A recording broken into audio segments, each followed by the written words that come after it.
In a land where the wind speaks louder than the roads, where no clock dares to tick, and no man owns the earth, live a people older than memory itself. They're called the Hadza, the last children of the wind. While the rest of the world builds walls, they walk among baobabs and thorn bushes, their feet kissing the dust of Tanzania's Rift Valley. They do not plant. They do not fence. They live as their ancestors did, hunting by the bough, sharing by the fire, laughing beneath a sky heavy with stars. This is their story, not told by time, but by the whispers of the jungle they call home.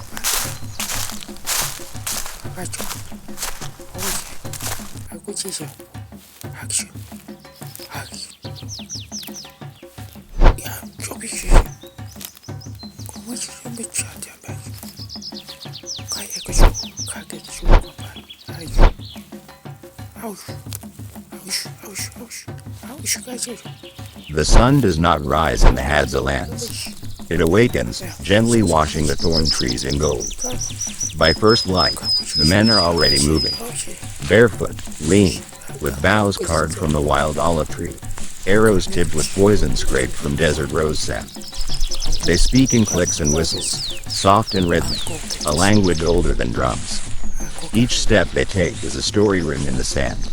They hunt not for sport, not for greed, but for survival. When a gazelle falls, there is no cheer, no boast.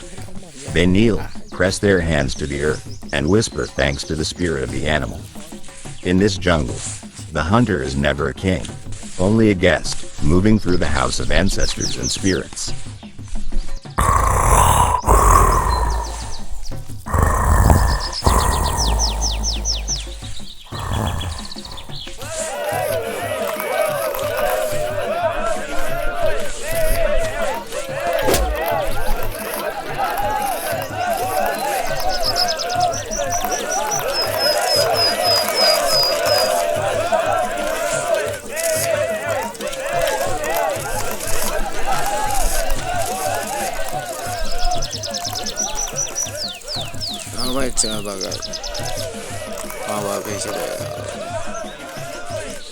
Okay, cool.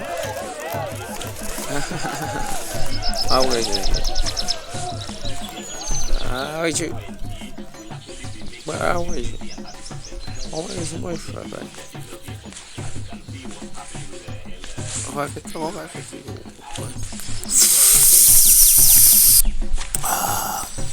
Đã.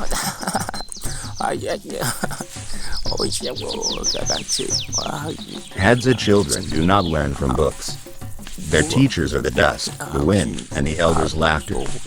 Boys follow their fathers, tracing animal tracks in the sand, antelope, warthog, even lion. They practice with miniature bows, their eyes sharp as hawks. Girls walk beside their mothers, learning where water hides in roots and how to taste the sweetness of wild berries without poisoning the tongue.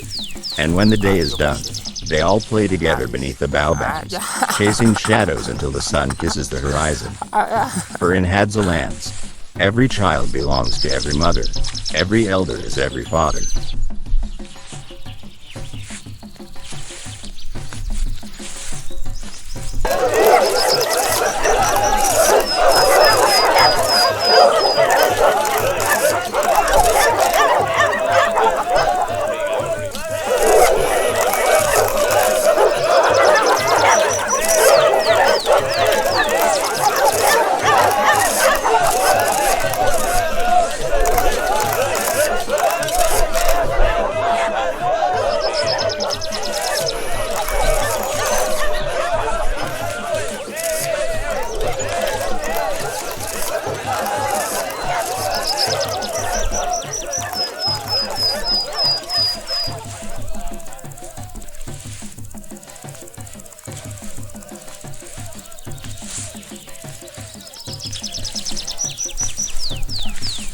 Long ago, when the earth was young, the people had no fire, no meat, no songs.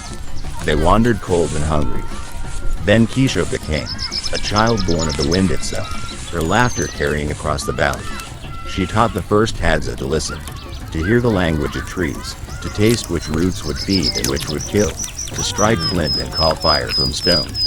As long as you share, Kishoka said, the wind will guide your arrows, the forest will feed your children, and the sky will cover you like a mother. And so the Hadza still live, not by fences, not by gold, but by the old promise of Kishoka, a life carried by the wind.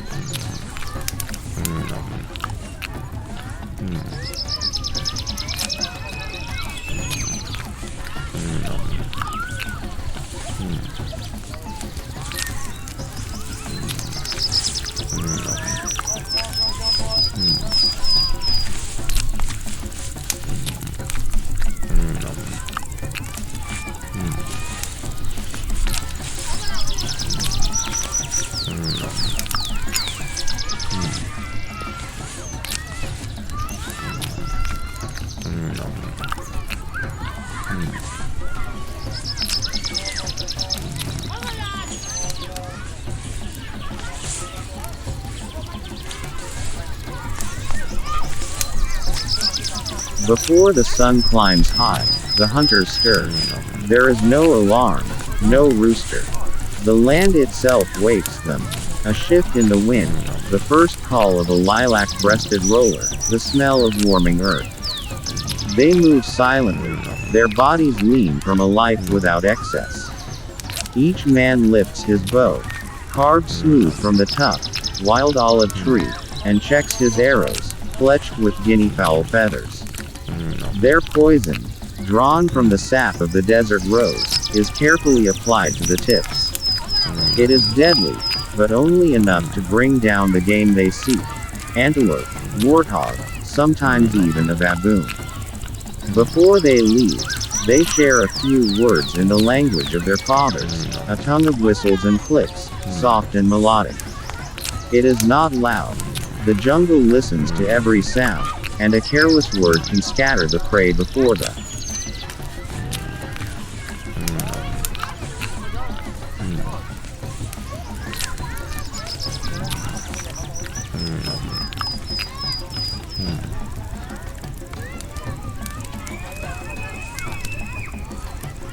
If the women are the heartbeat of the Hadza, then the children are their echo, the living promise that the old ways will never be swallowed by time.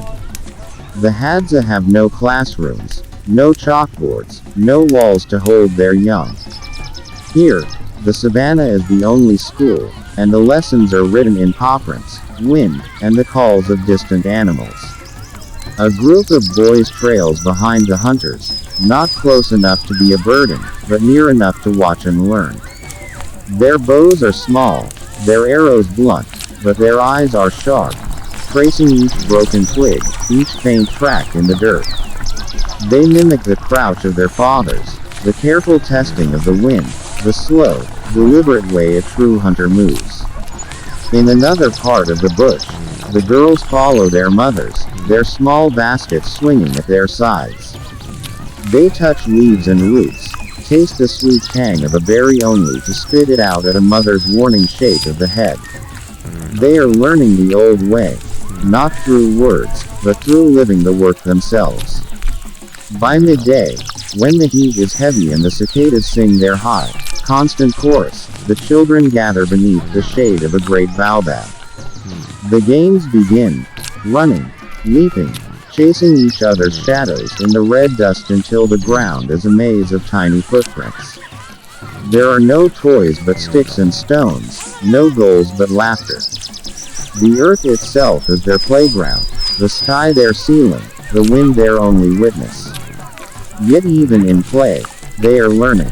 A boy fires an arrow at a rolling fruit, striking true. A girl scrambles up the low branch of a tree, testing her balance. A group imitates the dances they've seen at the fire, their feet tracing patterns older than memory. Every day is a lesson, every lesson is a step toward the future. And here, every child belongs not just to their parents, but to the entire camp. Any elder can scold, any woman can soothe, any man can teach. They are, all of them, children of dust and wind, molded not by walls, but by the open world itself, their lives as wild and free as the land they inherit.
The Hadza do not see the land as empty. To them, every tree, every hill, every shadow is alive, a place where ancestors linger, where spirits watch, where the old promises still whisper through the wind. The baobabs are the elders, their massive trunks holding the memory of centuries. The thorn bushes are the guardians, keeping the uninvited away.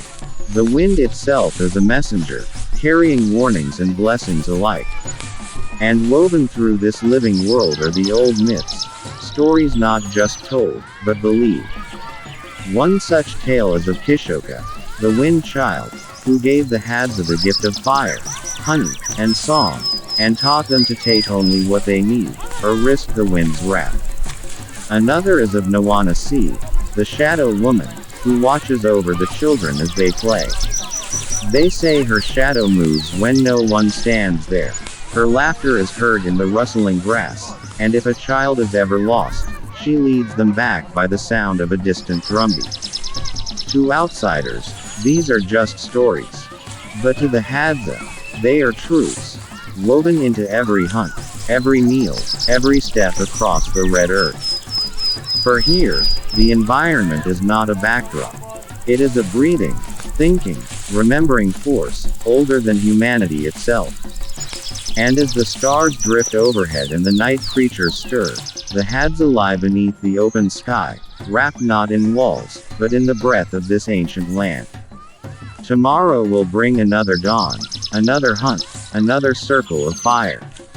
And so it continues, as it has for tens of thousands of years, a life carried by wind, fire, and earth, untouched by the ticking of clocks. The Hadza, the last children of the wind, still walk the land as shadows among trees, as whispers on the savannah, as reminders of how life once was, and perhaps, how it was always meant to be.